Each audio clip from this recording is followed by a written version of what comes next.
Hello again, everyone. I'm Bob Colt, and we're continuing our conversations in the Lansing School District.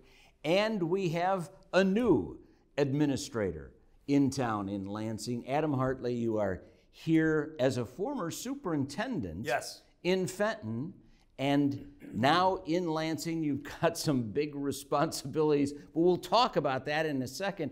Tell everybody about yourself. People, just introduce yourself and maybe some of the background that you've had. Sure, yeah, absolutely, and thank you for having me. I appreciate it. Very excited to be here in Lansing School District. I'm approaching 26 years in education. Started out as a teacher in Flint and kind of worked through. And that's the easy part, right? That's the easy, well, yeah, that's the fun part. Was an elementary principal in Flushing, which is near Flint. It was actually my 3 kids' elementary principal. Ultimately, spent time in Birmingham schools, Swartz Creek schools as an assistant superintendent. And as you pointed out, just recently finished up my 6th year as superintendent of Fenton Area Public Schools.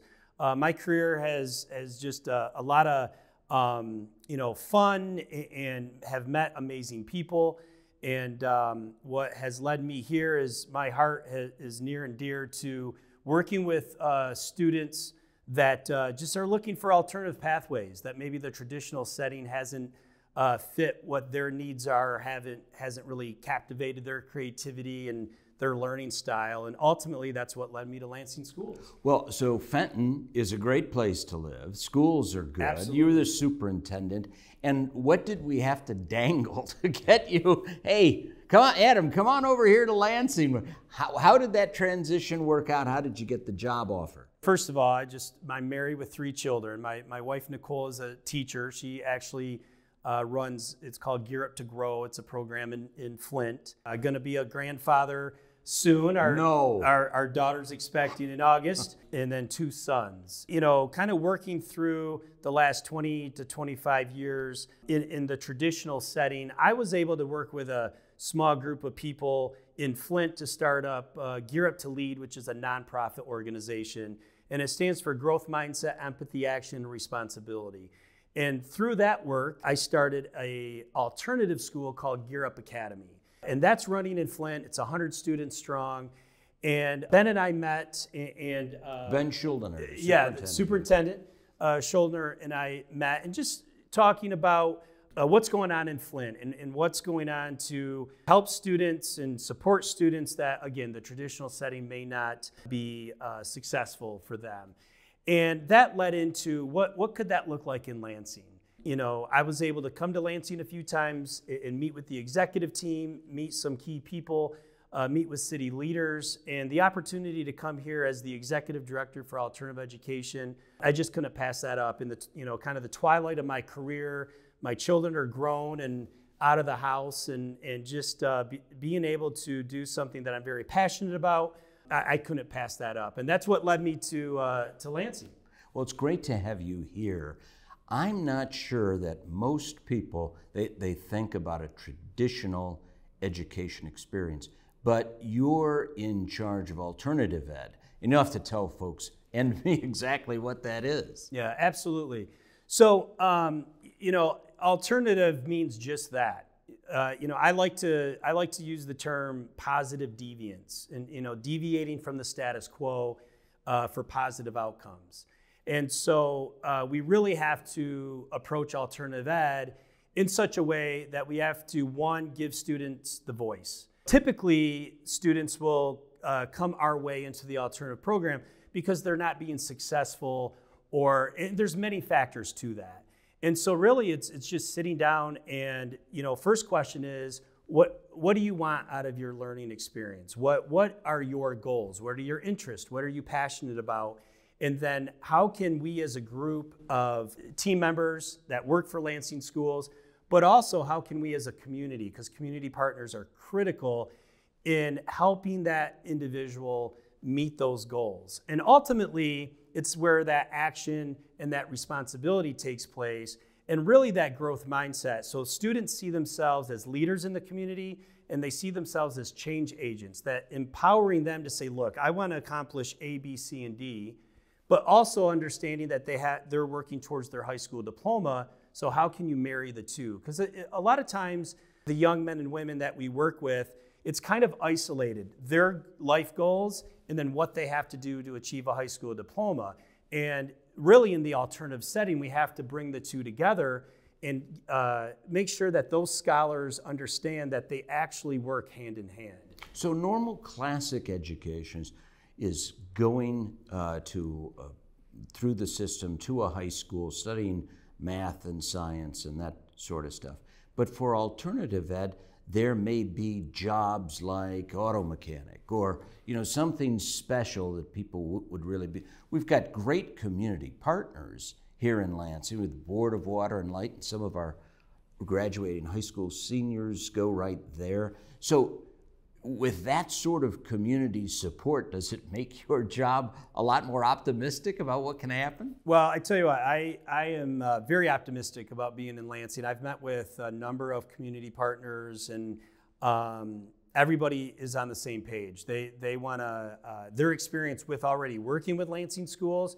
So that's been the easy part. I am very optimistic about the ability to work with organizations such as the Boys and Girls Club of Lansing. With that said, going back to kind of that traditional learning experience, our students at the Lansing Learning Hub, and that's the name of the alternative program, the word hub means just that. So if we were, you wanted to fly off to Scotland and I'm going to go to China, let's say, chances are we're both going to be on a flight from Detroit to Atlanta, and then we're going to say bye to each other and we're going to be off our different ways. And really what the Lansing Learning Hub is just that. The students are coming in, there's academic lab, we have tutoring in those labs, because the ultimate goal is a high school diploma and making sure that they're where they need to be academically.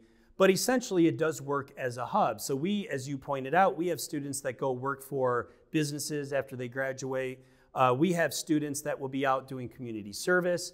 All of our students will have a community engagement project, which means what are their interests? What are they passionate about? What issues do they see in their own neighborhoods that they want to tackle? And then we're going to connect them with the appropriate personnel, businesses, organizations, where they can take the lead on coming up with solutions. And that's the hub concept.